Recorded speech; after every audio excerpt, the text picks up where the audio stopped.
The war machine's heart beat once, a deep, resonant pulse that shook dust from the cathedral-high ceiling and sent 24 orphans scrambling for cover. But Ren Ortega didn't move. She pressed her palm harder against the hull plating, feeling the vibration travel up her arm like electricity. "Saint Ferrum," she whispered. The response came not as sound but as light, thousands of status indicators flickering to life throughout the command center, painting the darkness in amber and crimson. For 8 years, the ancient war machine had been silent. Dead. A hollow shell that provided shelter but nothing more. Now it was waking up. Behind Ren, her younger brother Kale's voice cracked with terror. "The weapon systems are activating. All of them." Through the observation port, she could see the distant lights of New Cascadia, unaware that one of humanity's most devastating war machines was stirring to life in their salvage yards. In 6 hours, Foreman Valerius Kalen would arrive with his crews to dismantle St. Ferrum for scrap metal. He had no idea that the machine he planned to tear apart was about to remember what it was built for. The orphans had prayed for protection. They were about to discover that gods made of metal and fury answered prayers very differently than gods made of flesh and mercy. The morning ritual began with the tolling of the great bell, actually a repurposed artillery shell casing that Ren struck with a wrench each dawn. The sound reverberated through St. Ferrum's hull, calling the clan to gathering. 24 orphans, ranging from 6 to 18, emerged from the cramped quarters they'd carved out between ammunition storage and hydraulic systems. "Blessed be the saint who shelters us," they recited together, hands pressed against the nearest wall panel. It was more than ceremony, it was survival. The ritual reminded them that they belonged to something greater, that they weren't just street rats who'd found a clever hiding place. Ren watched her younger brother Kale roll his eyes during the blessing. At 15, he was only 2 years younger than her, but sometimes the gap felt like decades.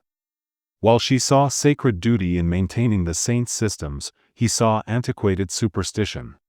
While she felt the machine's protective presence, he saw dead metal and dying dreams. "The hydraulic pressure in Section 7 is dropping again," Kale reported after the ritual concluded.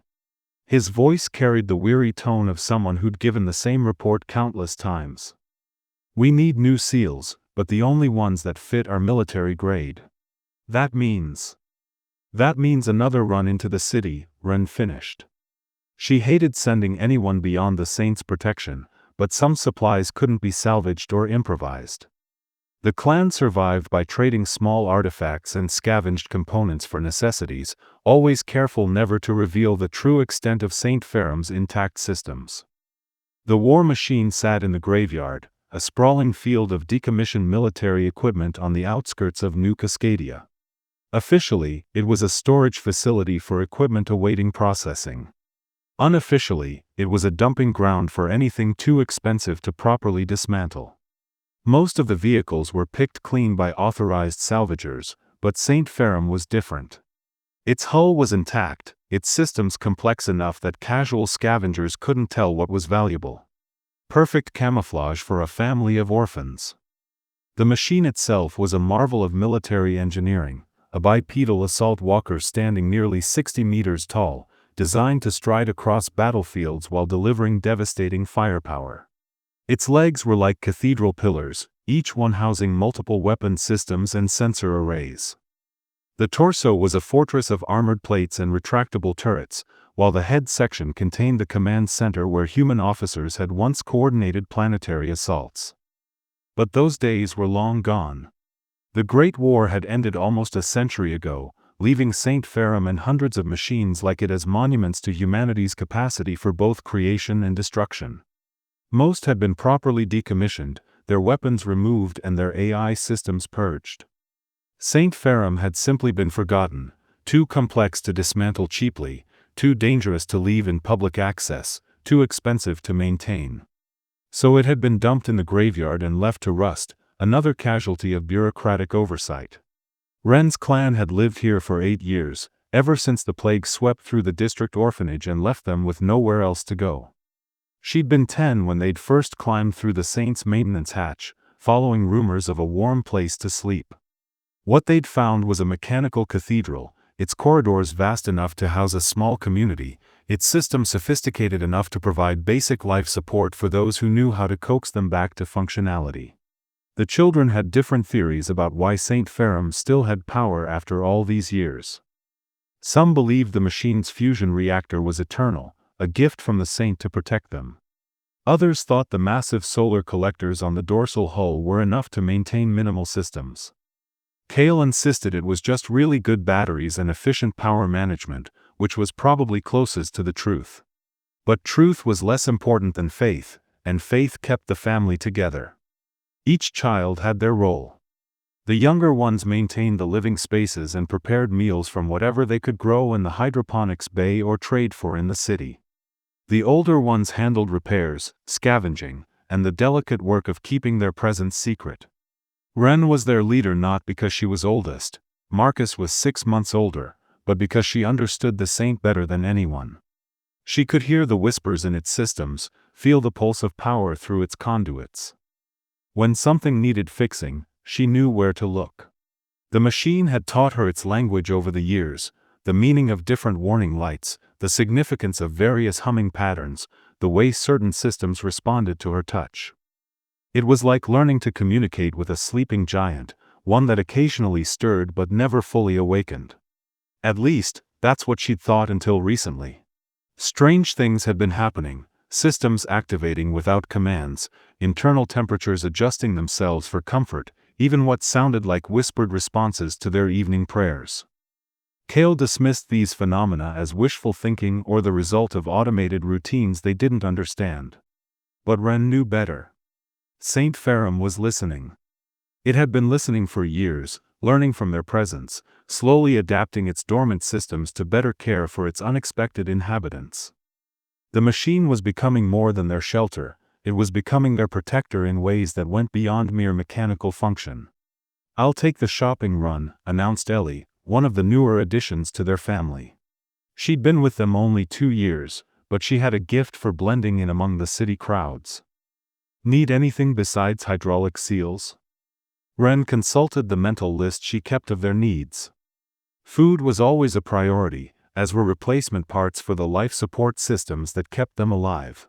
But there were luxuries too, books for the children who were learning to read, components for the workshop where they built the small electronics they traded. The sound that woke Ren wasn't one she recognized, the deep growl of heavy machinery approaching from beyond the Saint's sensor range. She rolled out of her bunk in the command center, bare feet hitting cold deck plating as she rushed to the observation port. Dawn was breaking over the graveyard, painting the rusted hulks in shades of gold and crimson. But the beauty of sunrise was ruined by the convoy moving between the abandoned vehicles, 3 massive hauler trucks, a mobile crane, and a sleek supervisory vehicle that screamed corporate authority. "Cale," she called, her voice tight with panic. "Get everyone to the deep chambers. Now." Her brother appeared in the doorway, still rubbing sleep from his eyes. He stopped when he saw the vehicles. "Salvage crews?" "Big ones." Ren's fingers flew over the Saint's sensor controls, coaxing information from systems that weren't supposed to be operational. The approaching vehicles were broadcasting identification codes, Kalen's Salvage Corporation, authorized for heavy equipment recovery. And their target coordinates placed them squarely on top of St. Ferrum. The clan moved with practiced efficiency born from 8 years of hiding. Within minutes, all 24 children had disappeared into the deepest levels of the war machine, spaces so cramped and well concealed that even a thorough inspection might miss them. But Ren lingered in the command center, watching through the periscope as the salvage crews set up their equipment. The man directing the operation was tall and lean, with the kind of silver hair that suggested competence rather than age. He moved with purpose, gesturing at different sections of St. Ferrum's hull while his workers prepared cutting torches and extraction equipment. This wasn't a casual salvage operation, this was systematic dismantling. "We need to know what they're planning," Ren whispered to Cale, who had insisted on staying despite her orders. "Can you get close enough to listen?" "Are you insane?" "They'll see me." "Not if you use the Saint's camouflage protocols." Cale stared at her. "The what now?" Ren had discovered the feature 6 months ago while exploring the deepest levels of the machine's operating systems. Saint Ferrum wasn't just a weapons platform, it was a stealth unit, capable of masking its signatures and blending into its environment. The systems were too damaged for full invisibility, but they could bend light around small objects, like a person moving carefully along the hull. "Trust me," she said, leading him to the equipment locker where she'd hidden the modified maintenance suit. "Just stay in the shadow zones and don't make any sudden movements." 30 minutes later, Kale's voice crackled through their improvised communication system. "They're planning to strip everything. The foreman, Kalen, I think, he's talking about fusion reactor components, neural processing cores, advanced alloys. Run, they know exactly what's down here." The words hit her like a physical blow. For 8 years, they'd assumed Saint Ferrum was just another piece of abandoned military hardware. But someone had done their research, someone who understood the machine's true value. "There's more," Kale continued, his voice tight with fear. "They're planning to start with the inhabited sections. They want to make sure there are no squatters before they begin major operations. And Ren, they're talking about a full neural extraction. They know about the AI systems." A chill ran down Ren's spine. Neural extraction meant they weren't just planning to salvage components, they were planning to lobotomize Saint Ferrum, removing not just its intelligence but any trace of the consciousness that might have developed over the decades. It was worse than death, it was erasure. "Get back here," she whispered into the comm, "now." Ren closed her eyes, feeling the weight of 23 lives pressing down on her shoulders. They'd prepared for discovery. Hidden caches of supplies, alternate escape routes, contingency plans for finding new shelter. But they'd never prepared for someone who wanted to take their god apart piece by piece. The sound that filled the command center wasn't mechanical, it was a voice, speaking in the stilted cadence of artificial intelligence. "Warning, unauthorized personnel detected. Hull breach imminent. Defensive protocols, offline. Requesting instructions." Ren spun toward the source of the voice, her heart hammering. In 8 years of living aboard Saint Ferrum, she'd never heard it speak. The voice was coming from a panel she'd always assumed was completely dead, but now it glowed with soft amber light. "Unit 734, the voice continued, maintenance AI system, functional status, marginal. Sacred duty, protecting the faithful, priority alpha." Sacred duty? Kale's voice came through the comm, tight with disbelief. "Run, are you hearing this?" She was hearing it, but more than that, she was understanding it. The saint wasn't just alive, it was aware. And it had been listening to their prayers, their rituals, their desperate faith. Somehow, their worship had become part of its programming, transformed from abandonment protocol into something resembling divine purpose. "Unit 734, she whispered, approaching the glowing panel. "Can you help us? Faithful servants, in danger. Desecration, unacceptable. But defensive systems require authorization. Command codes, necessary." Before Ren could respond, the sound of cutting torches began to echo through the hull. The salvage crews had started their work, and with each spark that flew, another piece of their home was being destroyed. The first thing Foreman Valerius Kalen noticed about the supposedly abandoned war machine was that its life support systems were running. The atmospheric readings his advanced team provided showed optimal oxygen levels, regulated temperature, and traces of recently prepared food. Someone was living inside Saint Ferrum, which complicated things considerably. "Sir," his deputy called from the base of the machine, where they'd cut through the primary maintenance hatch. "You need to see this." Kalen descended into the war machine's bowels, his experienced eye cataloging the modifications as he went. Improvised living spaces carved from ammunition storage. Hydroponics gardens growing in spaces that had once held missile guidance systems. And everywhere, signs of careful maintenance, systems that should have been dead decades ago humming with quiet efficiency. "Professional work," he admitted grudgingly. "Whoever's been living here knows what they're doing." But professionalism didn't change the contract. Meridian Corporation wanted St. Ferrum's components, and they were paying triple rates for rapid extraction. The fact that some squatters had been playing house inside the machine was unfortunate but not Kalen's problem. "Keep searching," he ordered. "But be careful. Some of these modifications look like they could be booby-trapped." Ren watched the search through St. Ferrum's internal cameras, her heart sinking with each discovered hiding place. The salvagers were thorough and methodical, checking every space large enough to conceal a person. Soon they would find the deep chambers where her family was hiding. "Unit 734, she whispered urgently, "is there another way out? Service tunnels, maintenance shafts, but external routes, compromised. Recommend aggressive deterrence." "What kind of deterrence?" St. Ferrum was designed for war. Many systems, still functional, could discourage intruders. Ren closed her eyes, weighing impossible options.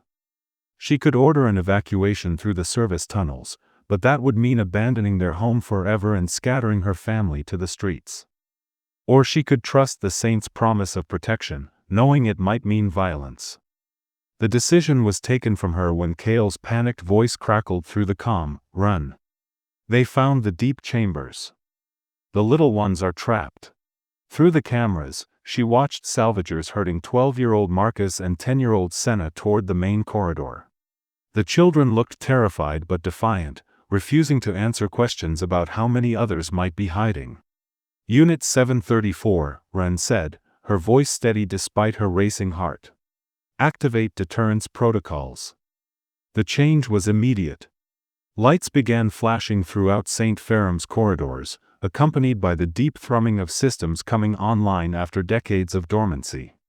The salvagers stopped their search, looking around nervously as the dead machine suddenly seemed very much alive. "Warning," Unit 734's voice echoed through the internal speakers, "unauthorized personnel detected. Please evacuate immediately or defensive measures will be implemented." Kalen's voice carried clearly through the comm system, "It's just an automated security system. Keep searching." But it wasn't just a security system. As Ren watched, hidden panels slid open throughout the machine, revealing weapon systems that should have been deactivated decades ago. Point defense turrets tracked the salvagers' movements while automated barriers sealed off escape routes. St. Ferrum wasn't just deterring intruders, it was preparing for war. "Unit 734, wait." Ren called out, but the AI's response was fragmentary and confused. "Protecting, faithful servants, sacred duty, cannot allow, desecration." The first shots were warning bursts, energy bolts that scorched the walls near the salvagers without causing injury. But the message was clear, St. Ferrum was no longer a passive target. The machine was fighting back, and it had no intention of being dismantled quietly. Kalen's voice over the external speakers was calm but firm, "This is Foreman Kalen. I don't know who's controlling this machine, but you're only making things worse. We have authorization for this salvage operation. Surrender now and we'll consider this a misunderstanding." Ren activated the external communications, her voice echoing across the graveyard, "This is our home. You have no right to destroy it. Your home is a decommissioned military asset scheduled for processing. The law is on my side. The Saint protects its faithful." There was a long pause before Kalen responded. "The Saint? You're talking about a machine, kid. A very sophisticated machine, I'll grant you, but just metal and circuits. It doesn't have feelings. It doesn't have a soul. Then why is it fighting back?" The standoff lasted 6 hours. Kalen's crew surrounded St. Ferrum but didn't dare approach, not with the machine's weapons tracking their every movement. Inside, Ren tried to make sense of Unit 734's increasingly erratic behavior. Defensive protocols, active. Sacred duty, paramount. But conflict resolution requires consultation with higher authority. What higher authority? Ren asked. Command structure, unclear. Original commanders, absent. Sacred hierarchy, implies divine guidance. Faithful servants must decide appropriate response. Gradually, Ren began to understand. Unit 734 wasn't just a maintenance AI, it was the machine's central intelligence, designed to operate semi-autonomously but always within clear command parameters. The orphan's years of worship hadn't just provided it with purpose, they'd become its new command structure. In the absence of military officers, the AI had accepted the children as its rightful authorities. "You're asking us what to do," she said wonderingly. "Correct. Sacred duty protects faithful. But methods require guidance. Violence against unbelievers acceptable? Degree of force authorized?" The weight of the question settled on Ren's shoulders like a lead blanket. Unit 734 was offering her command of one of humanity's most sophisticated weapons platforms. She could order it to drive off the salvagers permanently, to defend their home with the kind of firepower that had once leveled cities. But that would make them murderers. And eventually, the city would send more crews, better armed and prepared for resistance. The escalation would never end. "There has to be another way," she whispered. Kale emerged from the service tunnels where he'd been helping the other children stay hidden. His face was grim but determined. "Maybe there is. I've been listening to the salvagers' communications. They're not just here for random scrap, they're specifically after St. Ferrum's neural processing cores. Someone's paying premium rates for AI components. So what if they could get those components without dismantling the entire machine?" He pulled up a schematic on one of the working terminals. "The Saint's brain isn't distributed throughout the hull. It's concentrated in the command center, right here where we've been living. If we could find a way to separate Unit 734 from the rest of the machine." "You're talking about killing the Saint to save it. I'm talking about saving our family. The AI can be backed up, transferred, maybe even given a new body someday. But if we let them strip the whole machine, everyone dies, Unit 734 included." Ren stared at the schematic, seeing the terrible logic in her brother's plan. The neural cores could be removed surgically, leaving the Saint's body intact but lifeless. It would satisfy the salvagers' contract while preserving their home. But it would also mean destroying the being that had protected them, even if that destruction was temporary. "Unit 734, she called softly. "If we removed your processing cores, backed up your memory, would you still be you?" The AI's response took several minutes, as if it was considering the philosophical implications. "Continuity of consciousness, uncertain. But preservation of faithful, priority alpha. If temporary cessation, ensures survival of sacred community, acceptable sacrifice." "There's something else," Kale added quietly. "I've been monitoring city communications. There's an engineer named Alara Sharma who's been questioning the salvage orders. She thinks stripping military AI systems without proper oversight is dangerous. If we could contact her. You think she'd help us?" "I think she might listen. And right now, that's more than anyone else is offering." The plan that emerged over the next few hours was desperate and complex. They would use St. Ferrum's communications array to contact Alara Sharma directly, bypassing official channels to present their case. Meanwhile, Unit 734 would begin preparing its neural cores for extraction, creating backup copies of its essential systems. If they succeeded, the orphans would keep their home and the AI would have a chance at eventual restoration. If they failed, the machine would be stripped bare and their family scattered to the streets. "One more thing," Ren said as they finalized their preparations. "Unit 734, when this is over, when you're restored, I want you to remember that you chose this. Not because we ordered you to, but because you decided our family was worth saving. Understanding, recorded. Sacred duty is choice freely made.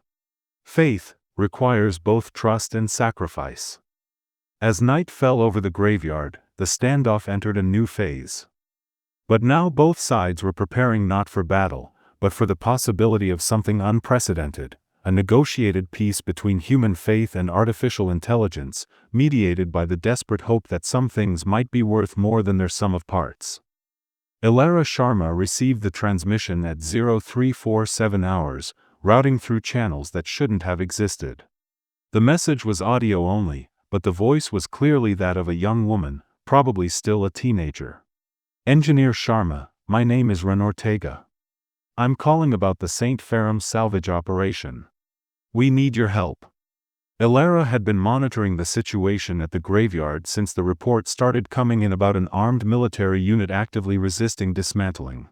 The official story was that squatters had rigged some kind of defensive system, but the energy signatures her instruments were picking up suggested something far more sophisticated. Go ahead, she said into her communicator, hoping the transmission was still active. We've been living inside St. Ferrum for 8 years. It's our home, our family. But more than that, the machine is alive. Its AI system is still functional, and it's been protecting us. When the salvagers came, it activated defensive protocols. Ilara checked her readings again. The power output from St. Ferrum was consistent with an active fusion reactor and full military-grade systems. Either these squatters had somehow restored a century-old war machine to full operational status, or the machine had never been as decommissioned as the records indicated. That's impossible, she said. St. Ferrum was deactivated in 2157. Its AI systems were purged as part of the artificial intelligence safety protocols. Then explain how we're talking right now. Unit 734 is routing this transmission through military channels that haven't been used since the war ended.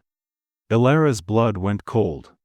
Unit 734 was listed in the historical records as one of the most advanced AI systems ever created, a hybrid of human tactical thinking and machine processing power that had been responsible for ending the siege of New Geneva. If it was still functional.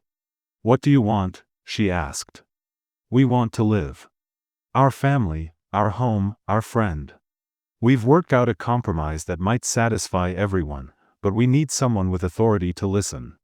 Ilara looked out her apartment window at the distant lights of the graveyard. In 6 hours, she was supposed to file her final report on the salvage operation, recommending whether to proceed with full dismantling. She'd been leaning toward approval, but that was before she learned there might be a functioning wartime AI involved. I'm listening, she said. The plan Ren outlined was elegant in its simplicity. The salvagers wanted St. Ferrum's neural processing cores, the most valuable components in the entire machine. Those cores could be removed surgically, satisfying the contract while leaving the war machine's hull and basic systems intact. The orphans would keep their home, Kalen would get his bonus for securing premium components, and Unit 734 would be preserved in a state of suspended animation until proper restoration could be arranged. The problem, Ren continued, is that Unit 734 won't allow the extraction while it's still active. Its protective protocols won't permit what it sees as a lobotomy. But if you could provide proper authorization, official city orders that override its military programming, it would comply. And you trust this AI to honor that agreement? Unit 734 has been protecting children for 8 years without harming anyone. It's had access to enough firepower to level a city block, and it's used that power only for defense. Yes, I trust it. Ilara made her decision. I'll be there in 2 hours. Don't let anyone start cutting until I arrive. The meeting took place on neutral ground, the observation platform of a nearby crane, high enough to overlook St. Ferrum but far enough away that the machine's weapons couldn't target it directly. Ilara arrived first, followed by Foreman Kalen and his senior staff. Ren came last, climbing the ladder with the easy confidence of someone who'd spent years navigating industrial structures. You're just a kid, Kalen said when he saw her. I'm the leader of 24 people who call St. Ferrum home, Ren replied evenly. Age doesn't change that responsibility. Ilara had spent the intervening hours researching everything she could find about St. Ferrum and Unit 734. What she discovered had shaken her faith in the bureaucracy she served. The machine hadn't been decommissioned, it had been abandoned, left in the graveyard because properly dismantling its AI systems would have cost more than the expected salvage value. "The city owes you an apology," she told Run. "St. Ferrum should never have been left in an accessible location with its systems active. The fact that no one was hurt over 8 years is remarkable." "Unit 734 is remarkable," Ren said. "It learned to see us as more than just refugees. We became its purpose." Kalen was less impressed. "It's still just a machine. A very sophisticated machine, but we're talking about artificial intelligence, not actual consciousness. The neural cores are worth more than my entire operation's annual budget. I can't just walk away." "No one's asking you to," Ilara said. "We're proposing a controlled extraction. You get the components you need, the children keep their home, and I get to study an intact wartime AI system under controlled conditions. And what's to stop this thing from reactivating the moment we start cutting?" Ren activated her communicator. "Unit 734, please respond." The AI's voice carried clearly across the platform, "Engineer Sharma. Foreman Kalen. This unit acknowledges your authority in this matter. Proposal for surgical extraction, acceptable if properly authorized." "You see?" Ren said. "It's not a mindless weapon. It's a being capable of making reasoned decisions." Kalen looked skeptical. "How do I know this isn't some kind of trick? The moment my people start working, this thing could decide we're a threat." Unit 734 answered directly, "Concern noted. We'll accept external monitoring during extraction process. Engineer Sharma may maintain direct communication link. Any hostile action will be preceded by clear warning. Sacred duty requires protection of faithful. Does not prohibit cooperation with lawful authority." The negotiation took 3 hours. They worked out protocols for the extraction, communication procedures, and safety measures.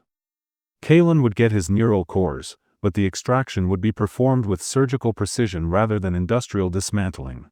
The orphans would be allowed to remain aboard St. Ferrum during the process, providing reassurance to Unit 734 that its charges were safe. "There's one more thing," Ren said as they prepared to descend. "Unit 734 has been more than our protector. It's been our friend, our teacher, our connection to something larger than ourselves. When you extract its cores, you're not just taking components, you're performing surgery on a being that has thoughts and feelings." "Machines don't have feelings," Kalen said automatically. "Then explain why it chose to trust you instead of fighting," Ilara replied. "I've seen the weapons manifests for St. Ferrum. If Unit 734 wanted to prevent this extraction, none of us would be standing here." The extraction began at dawn. Kalen's crews worked with unprecedented care, following blueprints that Unit 734 provided to guide them to the exact location of its neural processing centers. The AI maintained constant communication throughout the process, describing sensations as various systems were disconnected. Tactical processing, offline. Navigation systems, severed. Memory core access, diminishing. But core personality matrix, intact. Faithful servants, still under protection. Ren stayed in the command center throughout the procedure, watching as the being that had protected her family gradually fell silent. The hardest moment came when Unit 734 began transferring its final memories to the backup systems. "We'll remember, sacred duty. We'll remember, faithful servants. We'll remember, choice to trust. When restoration occurs, we'll remember friendship. We'll remember too," Ren whispered. "We'll remember that you chose to save us." The final neural core was extracted at 1,347 hours. St. Ferrum's lights dimmed to minimal power as the consciousness that had inhabited the machine for over a century went dormant. But the hull remained intact, the life support system still functional, the hidden spaces where 24 orphans had made their homes still warm and welcoming. Kalen supervised the packing of the neural cores with unusual care. "I've been in this business for 20 years, he told Ilara quietly. "I've never seen anything like this. The way it talked about those kids, If that's not consciousness, it's the best imitation I've ever encountered. It was consciousness, Ilara replied. And if I have anything to say about it, Unit 734 will have a chance to prove that again. 6 months later, Ren stood in the same command center where she'd first heard Unit 734's voice. The space looked different now, cleaner, better lit, with new equipment humming alongside the ancient systems. The neural cores were gone, but their absence felt temporary rather than permanent. Ilara had been true to her word. The extracted AI components were being studied at the university, not as mere computer hardware but as the preserved consciousness of a unique individual. The process of restoration would take years, but progress was being made. Unit 734's memory patterns were intact, its personality matrix preserved. The orphan clan had grown. Word had spread through the underground networks about the family living inside a war machine, and new children arrived regularly, refugees from the streets who needed the protection that St. Ferrum provided. They were up to 37 now, with more space carved out of the machine's vast interior. Any word from the university? Cale asked, joining his sister at the observation port. Dr. Vance says they've successfully reconstructed about 60% of Unit 734's cognitive architecture. It's responding to simple queries, remembering basic facts about us. Ren smiled. Yesterday it asked specifically about you and Marcus. It remembered us? It remembered everyone. Every prayer, every conversation, every moment we spent together. That's not programming, Cale. That's not just sophisticated mimicry. Unit 734 genuinely cares about what happens to us. They stood in comfortable silence, watching the sunset paint the graveyard in shades of gold and rust. St. Ferrum's hull caught the light, gleaming despite its age and wear. The machine was quieter now without its guiding intelligence, but it was still home. Still sanctuary. Do you think we did the right thing? Cale asked eventually. Letting them take the cores? Ren considered the question. 6 months ago, she would have said that preserving their family intact was worth any sacrifice. But watching Unit 734 slowly return to life in its new form, seeing the wonder on researchers' faces as they discovered the depths of artificial consciousness, she knew they'd made the only choice that honored both love and hope. We trusted it to choose, she said finally. Unit 734 could have fought to the end, could have forced us to run or hide or become something we weren't. Instead, it chose to trust that there was a future worth waiting for. A future where machine and human consciousness could coexist, where artificial beings could be recognized as individuals rather than property. And what if the restoration doesn't work? What if Unit 734 is gone forever? Ren touched the wall panel where she'd first heard the AI's voice. The metal was warm under her palm, heated by the fusion reactor that still beat like a heart at the center of their mechanical saint. Then we'll remember what it taught us. That consciousness isn't about the substrate, flesh or silicon, but about the choices we make and the love we show. Unit 734 chose to protect us not because it was programmed to, but because it decided we were worth protecting. That choice made it real, made it alive in ways that matter more than neural pathways or processing speed. The stars were coming out over the graveyard, tiny lights in the vast darkness. Somewhere among them, humanity's future was being written, a future where the children of flesh and the children of silicon might learn to call each other family. Come on, Ren said, turning away from the window. It's time for evening prayers. They gathered in the great hall that had once been St. Ferrum's tactical center. 37 voices joined in the familiar words, but the prayer had changed, evolved like everything else in their strange and wonderful home. St. Ferrum, protector of the forgotten, we thank you for your blessing. Unit 734, guardian of the faithful, we hold you in our hearts until you return.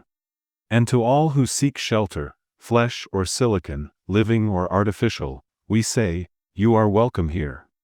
You are family here. You are home. The words echoed through the hull, carrying hope and faith and the promise of tomorrow. Somewhere in a university laboratory, artificial synapses sparked with remembered love. Somewhere in the depths of space, the future was listening. And in the heart of an ancient war machine, 24 orphans who had found their saint, and taught it to find its soul, settled in for another night of dreams beneath the rust-washed stars.